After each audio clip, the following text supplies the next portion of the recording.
Hey folks, today's topic is motivation at work. So what we're going to discuss today is it's more theory-based than we've done before, and it's different approaches over time that have been taken to increasing motivation at work. Why do we care about motivation as IO psychologists? Well, what we really want to do is we want people to perform better. And one way to get people to perform better is to design the job for them. The other way is to um, excuse me. The other way is to increase their motivation. A more motivated worker is going to be a better performing worker. So when we talk about motivation, we define it as an internal state, something inherent to us that induces people to engage in particular behaviors. And it has three primary components, and this is really important. You have to have direction, intensity, and persistence. Without one of these things, you don't have motivation. You have to have all three. And direction is, what should I direct my efforts towards? So for this class, it may be you're directing your efforts to watching videos, writing, things like that. Intensity is how hard you should do it. If you don't have any intensity, there's no motivation. So it might be you're watching 2 videos a day. You're watching 1 video a day, but over more days. And then there's persistence. Should you keep going? Obviously, motivation isn't a flash in the pan thing. It's not a thing that happens once. Motivation is a process over time. So part of motivation is keeping at it. Another good analogy for motivation is exercise, right? So if you're motivated to exercise generally, but you have to have a direction. What exercise are you doing? So for me, I climb indoors and outdoors, so it's what exercises should I be doing to help climbing? Sometimes that's just climbing. There's intensity. How hard should you work? So are you having a hard day or are you having a light day? Is it a hard workout or is it an easy workout? And persistence. Exercise and getting healthy in general isn't something that happens all at once. You have to keep at it over time. You have to get up, you have to exercise, and you have to do that day in and day out. And this is hard, right? It's hard to keep up that motivation because you have to have all three of these things.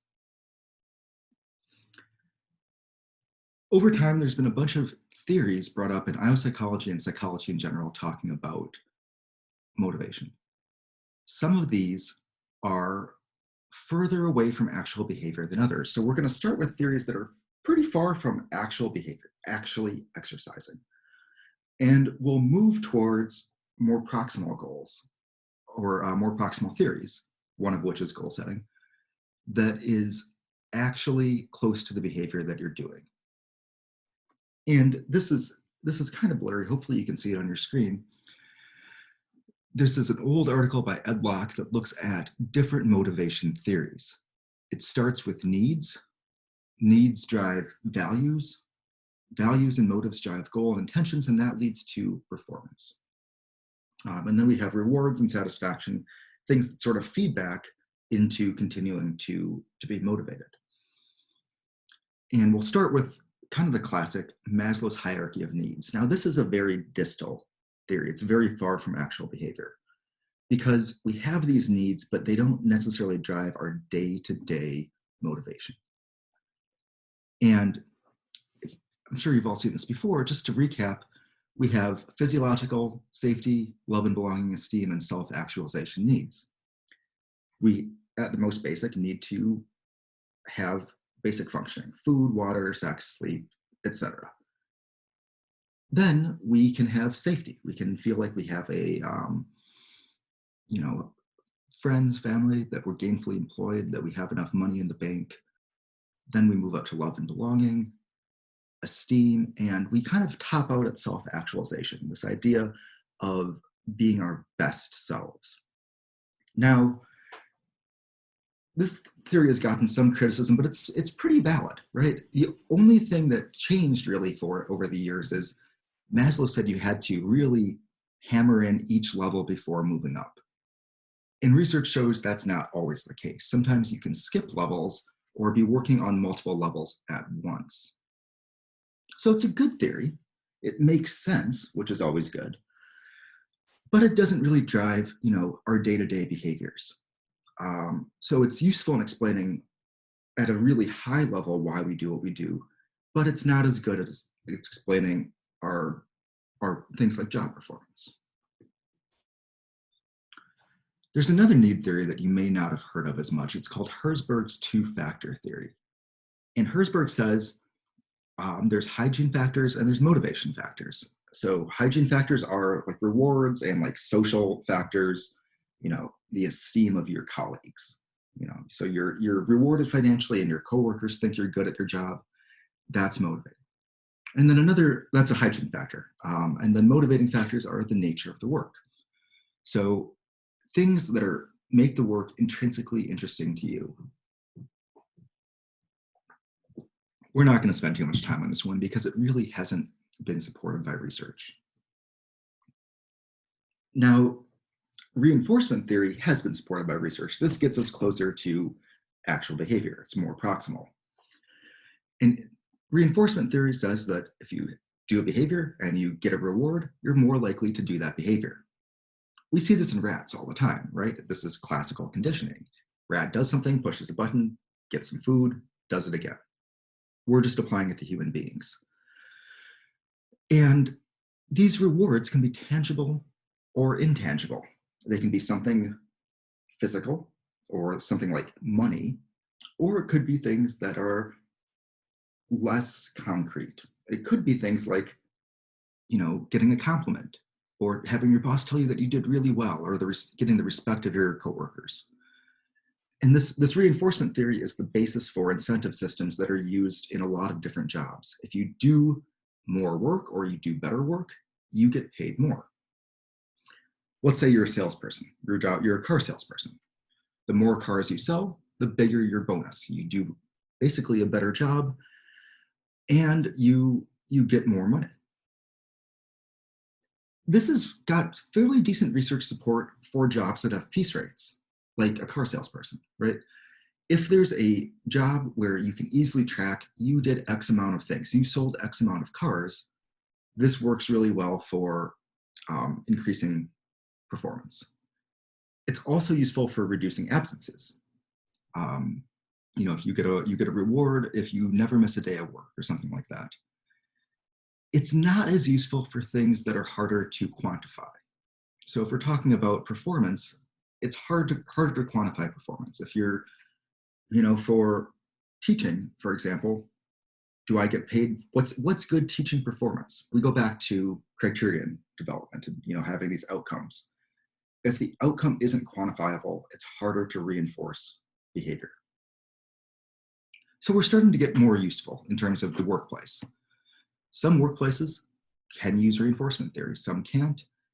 But what this doesn't do is tell us a whole lot about what's going on inside your head. What's the actual motivational process? It's good at reinforcing behavior, but it doesn't really explain motivation. There's another theory, expectancy theory, that actually holds up reasonably well, and it also makes sense. Let's walk through this. Force is motivation. And motivation is a product of expectancy, valence, and instrumentality. So the expectancy is the belief that you can actually do something. Instrumentality is the perception that this behavior is going to result in some sort of reward. And valence is the value of that reward to a person. So if we talk about like the tenure system for professors, I am motivated to get tenure, let's say. What does that mean? Well, first, I have to believe that I can do the things needed to get tenure. I have to teach well and I have to do good research. Then I have to believe or perceive that teaching well and doing good research will result in me getting tenure. And finally, I have to value getting tenure. That has to be something important to me. The interesting thing about this expectancy theory is you'll notice that it's expectancy multiplied with valence multiplied with instrumentality. If we think about kind of basic math here, if any of these things is 0, motivation is zero, because if you multiply by zero, the whole thing gets washed out. So you have to have at least some level of each of these things in order to have motivation. If any one of these things is zero, you won't have any motivation. So going back to my tenure example, I could think that teaching well and doing good research will result in me getting tenure. I could value tenure, but if I don't believe I can do that, I'm just gonna quit, right? Like I'm gonna have no motivation. Similarly, if I think I could teach well and do good research, but there's no way I'm getting tenure. Let's say there's budget cuts or something, and or tenure goes away, something like that. Then yeah, I'm not going to work towards that if I don't think I can get it, even if I do all the right things. And then finally, if I didn't care about tenure, would I work towards it? No, I definitely wouldn't. It would make no sense to. So this multiplicative implies that all of these have to be high, or at least non-zero. And there's some research support for this theory. In fact, expectancy theory is predictive, but it predicts effort better than actual performance, which makes sense. You might care about all these things and try hard.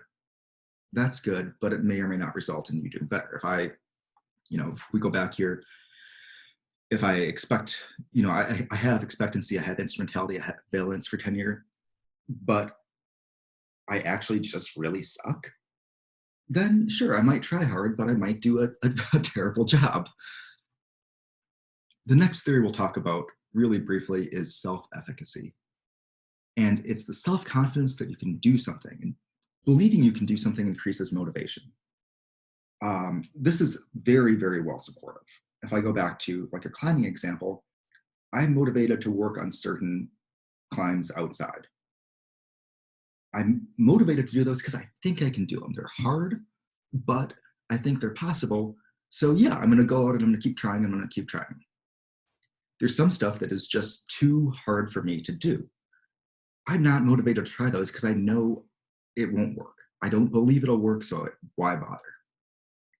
And this is related to the Galatia effect, this idea of self-fulfilling prophecies that you may have heard about in other psychology classes. So there was a great study on this a while back. A couple Israeli naval psychologists. So they're iopsychologists, they work for the Israeli military, and the Israeli military had a problem. Specifically that their naval cadets were getting seasick. If you're in the Navy, you're probably on a boat, and this is really unhelpful. So they came in and said, let's see if we can train people about this. And the training basically was convincing them that they wouldn't get seasick. The result was they then believed they had self-confidence, the self-efficacy, that they were not going to get seasick, and then they didn't. It was really that simple. And then they performed better because they weren't throwing up over the side of the boat while working on a boat all the time. So this is hugely effective. And this is one that is particularly good for interventions, right? If you have motivation problems, you could go in and train people to be more self-confident about their jobs. And if that training works, you'll see better performance as a result. Next up, we have justice theories. People are motivated, in fact, not just people, you see this in animals too. People are motivated to have fairness in their interactions with one another. It doesn't mean everyone gets the same thing. It means there's a fairness to it. People might get different things, but it's still perceived as being fair. And what this deals with is a balance between inputs and outcomes. You perceive your own input, your own effort, and what you get to those around you. So we probably all have coworkers that were like, you're not doing anything and you're getting paid the same as I am. And I'm working really hard here. We also may have coworkers who are like, wow, you are going above and beyond and getting paid the same as me. But wow, like that's impressive. Who we choose to compare ourselves to is the real key here. I could compare myself to my boss, and it may not be a fair comparison. If I compared myself to one of my, people at the same level as me, that might be more fair. So, I'm not comparing myself to our department chair when I look at effort and reward. He gets paid better than I do, certainly, but he also probably does more. He definitely does more. My point of comparison is other younger or more junior faculty. We're asked to do different things, but it's the same ask. We're told research is more important when you're junior, teaching maybe less committee work. So I compare my efforts to them in order to see, is this just or not? And by the way, it feels like it is. And there's research support for underpayment but not overpayment effects. So overpayment is when you look around you and you're like, wow, everyone else is doing more than me and getting paid the same. Maybe I should up my effort. There's less support for this. It's nice in theory, but a lot of times when we actually do that, we look around and we're like, wow, everyone else is doing more than me. Cool, that's less for me to do. That's kind of basic social loafing.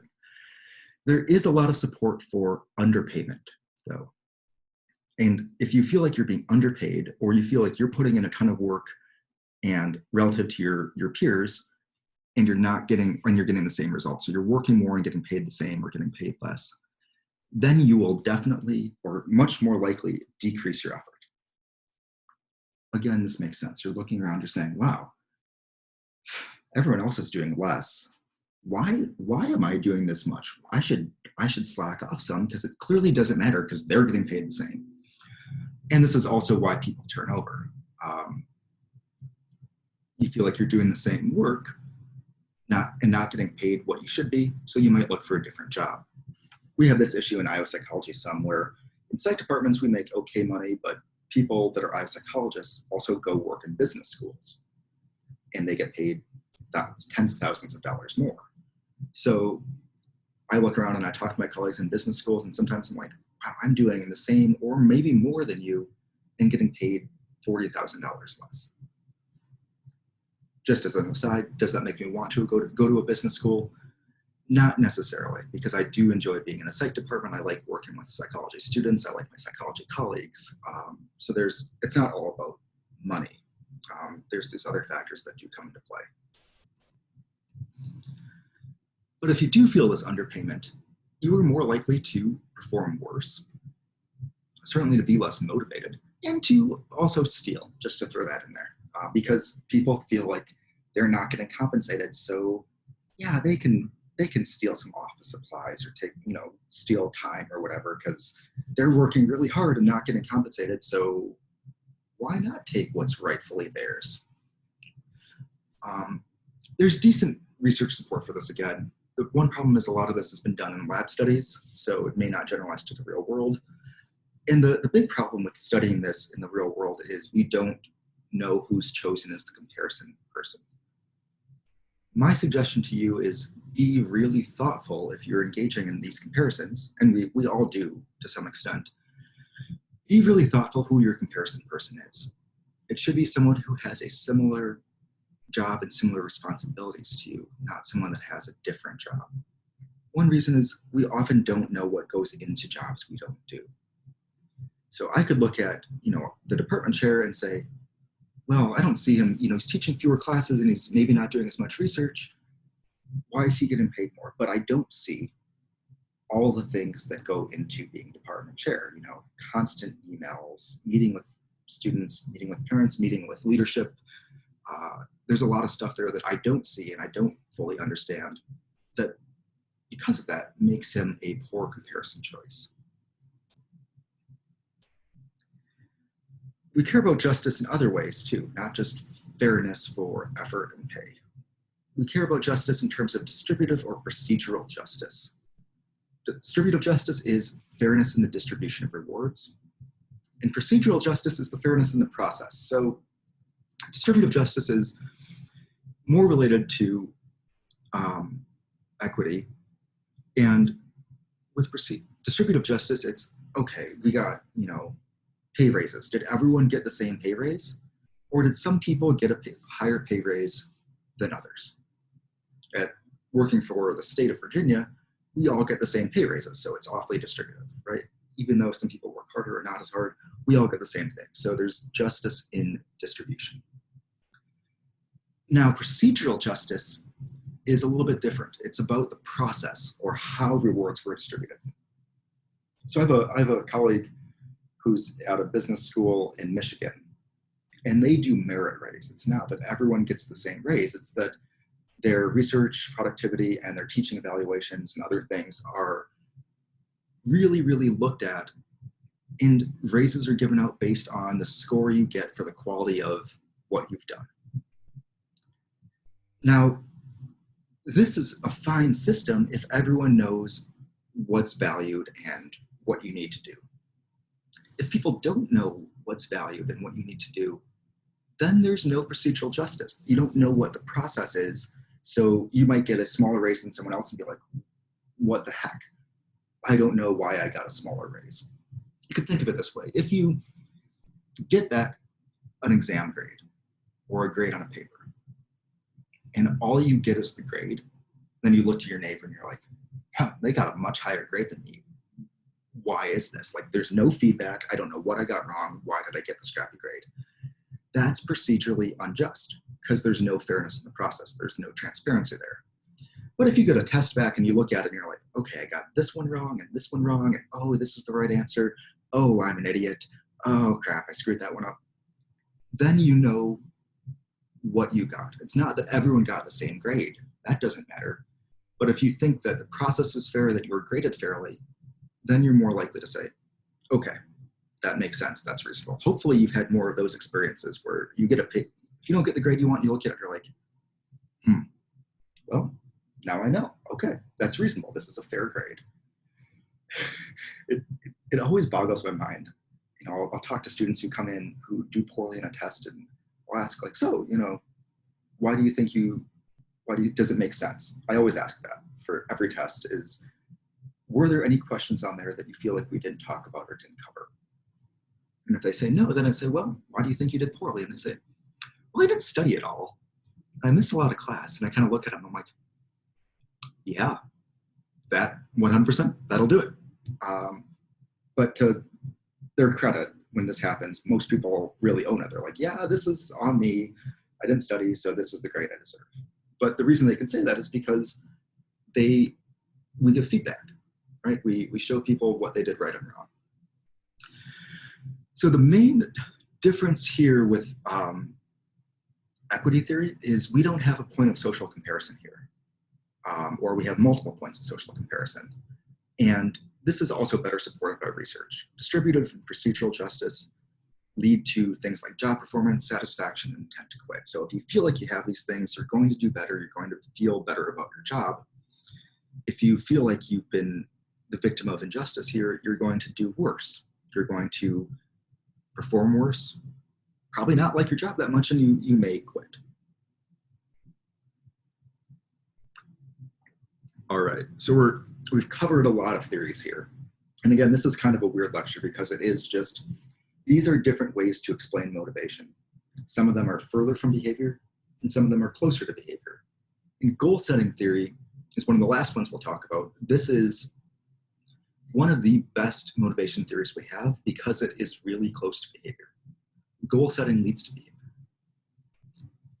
Hopefully, you all at some point in your lives have set goals. Hopefully you've, decided, oh, I'm going to do this thing. You do it, and then you feel accomplished. You feel good about yourself, and then you've done the thing. There's performance there. So goals focus and direct behavior towards something.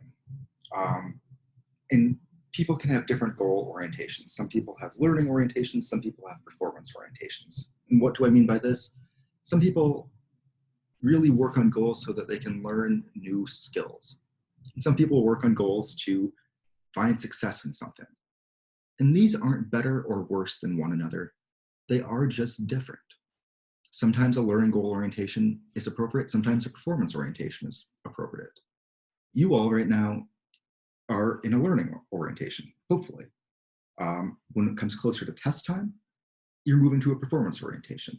So, up until now, maybe you've been watching videos and you're like, okay, this is interesting, I want to hear more about this, or at least you're not horrifically bored, hopefully.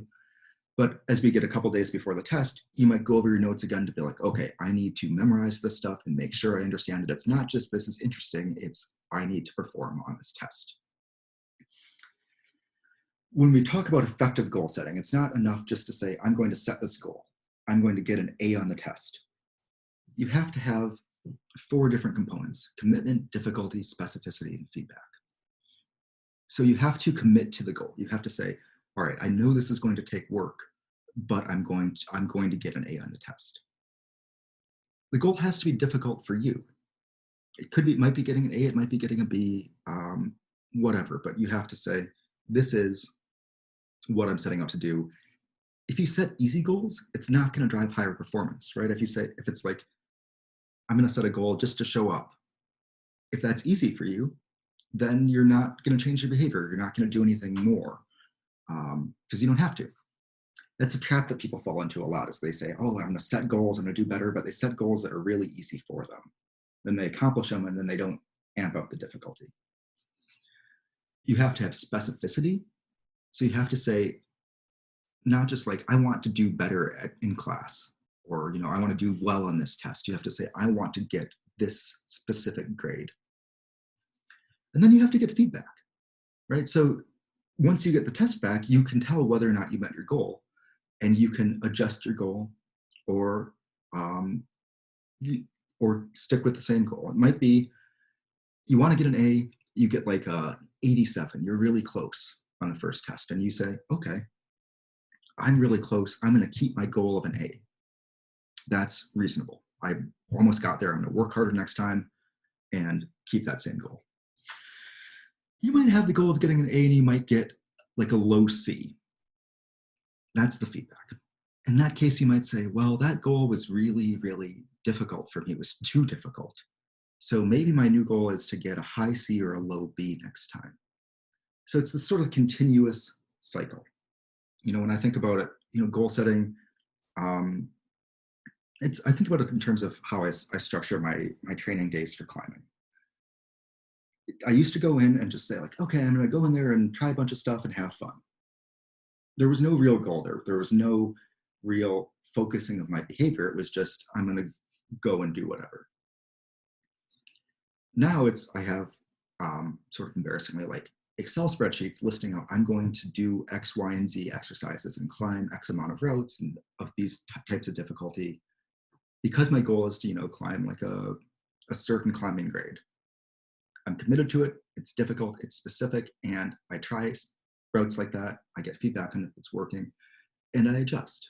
But having that goal focuses each session. I go in there for 2 hours, and I know exactly what I'm doing because I want to get this goal.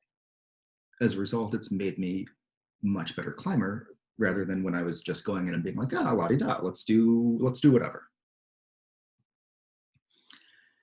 So this is pretty well supported by research. The only things are some complex jobs don't lend themselves to easy goal setting. And having multiple goals isn't as effective. So to go back to using my job as an example, research, I can goal set. I can say, I want to publish X amount of papers a year. And I get feedback on whether or not I've done that. It's specific, it's difficult. Something like teaching well, though, is harder to set goals at. Being a better teacher isn't a great goal. It's not very specific, it's super general. Getting higher evaluation scores is a goal, but it's not necessarily making me a better teacher. I mean, honestly, like I know people that just grade super easy and they get good evaluations they're not teaching anyone better. People aren't learning more. So there's some things that don't lend themselves to goal setting. And you can also become overly fixated on goals. You can say, if you're working on this one goal at the expense of everything else, then that's a problem too, because most jobs these days require you to juggle multiple different projects, multiple different roles. If you focus too much on a goal in one of those, you might do a poor job in other domains.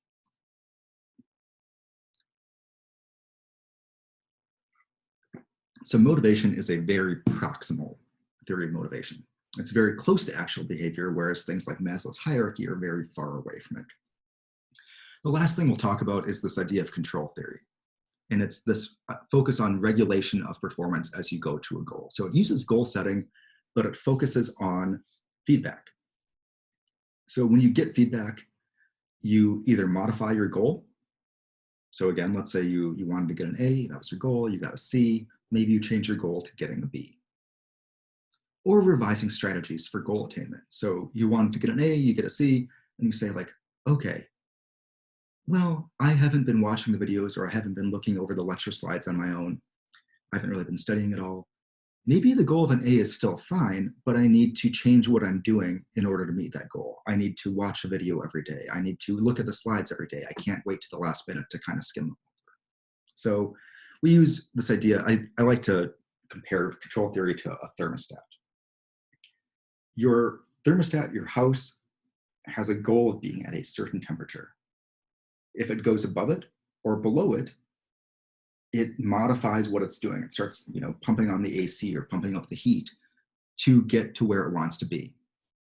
This is a lot like our behavior. And it's an important addition to goal setting because we set goals, we get feedback, we see how close we are to achieving our goals, and then we try something different. We modify our behavior or we modify our goal. And then we start all over again. So I think this also really hits home that motivation isn't a set burst of effort. It's an overtime thing that we do.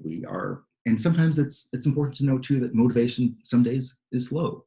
Some days it's high. Don't get too down on yourself when it's low. It is a process. We are constantly going through this loop of setting goals, getting feedback, modifying behaviors, modifying goals. The trick is, like we talked about in that first few minutes, persistence. You have to have intensity, you have to have direction, but you also have to have persistence to really hit motivation. So we've talked over a bunch of different theories here. This is just kind of summing it up. All of them are useful in their own ways. Some of them are more useful because they more relate to actual behavior. So when you're thinking about this at home, be able to identify all of these and kind of the key thing for each of them. Like distributive justice is, reward distribution. Procedural justice is the process. Self-efficacy is self-confidence. Expectancy is valence. It's VIE, valence, intensity, and expectation. And so on. Goal setting is good. You need difficulty, specificity, feedback, and difficulty, specificity, feedback, and commitment. Yes, my brain just decided to take a stroll in the middle of a lecture, which happens more than you would think. So be able to identify these theories. If I give an example of, Bob is implementing a series of, he's doing incentive pay. If you sell more products, you get a cash reward. You're able to be like, oh, that's reinforcement. Or, Jill said she's training people to feel really good about how well they can do their job. That's self-efficacy. Ben didn't get tenure and he didn't know why he didn't get tenure and he's really upset because no one explained what it takes to do that. Procedural justice. Be able to identify things, even think up, because this is kind of a different lecture and it's so theory-based, think up your own examples. And if you want, send them to me. Be like, hey, does this scenario fit reinforcement or expectancy or things like that? If you're able to do that, you're going to be all set. So that's it today, folks. Pretty short for the lecture section, and I'll be sharing this in an email later. So talk to you all soon. Take care, and bye-bye.